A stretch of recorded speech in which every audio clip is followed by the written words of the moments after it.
সকালে ঘুম থেকে উঠেই আমার প্রথম কাজ হচ্ছে ছাদের এই কুকুরগুলোকে বিস্কিট দিতে আসা।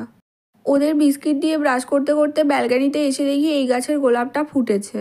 গাছটা কেনার সময় কিন্তু যথেষ্ট বড় সাইজের ফুল ফুটেছিল গাছটাতে, কিন্তু এখন জানি না কেন এরকম ছোট ছোট ফুল ফুটছে। তোমরা যদি কেউ জেনে থাকো তাহলে প্লিজ আমাকে কমেন্ট করে জানিও তো।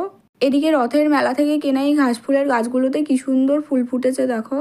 আগের দিনই তোমাদের বলেছিলাম যে এই উচ্ছে গাছটাতে বেশ কিছু উচ্ছে ধরেছে, আর এই উচ্ছেটা তো মোটামুটি বড়ও হয়েছে, তবে বেশ কিছু উচ্ছে দেখছি ছোট অবস্থাতেই পেকে এরকম হলুদ হয়ে যাচ্ছে, কেন জানি না।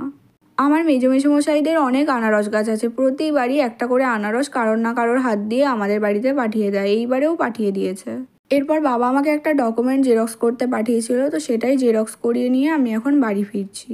জেরক্সের দোকানটা আমাদের বাড়ি থেকে খুব একটা দূরে না, তাই বেশি সময় লাগেনি।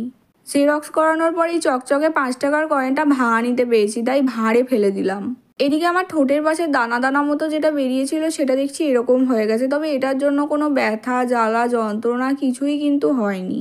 স্নান তো করে নিয়েছি, এবার লাঞ্চ করব তাই নিচে নেমেছি, আর দেখছি ছোটো মাম্মাম মাল আনতে এসেছে।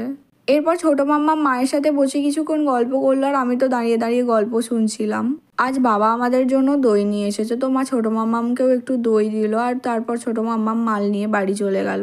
আর ছোটো মাম্মাম বাড়ি চলে যাবার পর আমার খুবই খিদে পাচ্ছিল, তো আমি লাঞ্চ করতে বসে পড়লাম। তো এই মিনি ব্লগটা এতটুকুই, বাই বাই।